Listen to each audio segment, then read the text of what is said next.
दोस्तों मेरा कोई भी इरादा नहीं सी यूट्यूब ते चैनल बनाने का, कोई भी इरादा नहीं सी, जरा जिन्ना मेरी सोच ही नहीं सी कि मैं यूट्यूब ते चैनल बनावांगा।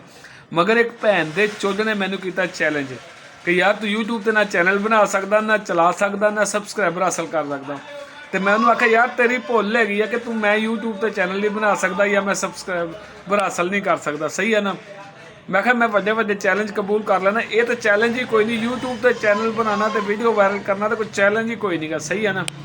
ये चैलेंज तो मेरे खब्बे हत्थ दा काम है, खब्बे हत्थ दा, ये मैं उन्होंने आख्या, सही है ना। दोस्तों ये काम हुण तुसीं करना, तुसीं मेरा यूट्यूब चैनल सबसक्राइब करना वा, सही है ना। तो मैनू फॉलो करना, लाइक करना तो शेयर करना, तो मेरी वीडियो वायरल करके उन्होंने विखानी हैगी आ। मेरा लगे उहदे नाल शर्त, सही है ना, कि मैं अपना चैनल वायरल करांगा, सही है ना। तो तुसीं मेहरबानी करो, इंडिया तो, पाकिस्तान तो, सऊदी अरब तो, दुबई तो, कतर तो, जिथों भी कोई बंदा मेरी वीडियो वेखदा पिया, ਉਹਦੇ ਅੱਗੇ ਮੇਰੀ ਇੱਕ ਹੀ ਰਿਕੁਐਸਟ ਹੈ, ਸਬਸਕ੍ਰਾਈਬ ਮੀ, ਠੀਕ ਹੈ ਨਾ। ਮੇਰੀ ਉਹਦੇ ਨਾਲ ਲੱਗੀ ਹੈ ਸ਼ਰਤ, ਤੇ ਸ਼ਰਤ ਹੁਣ ਤੁਸੀਂ ਪੂਰੀ ਕਰਨੀ ਹੈ ਮੇਰੇ ਦੋਸਤੋ।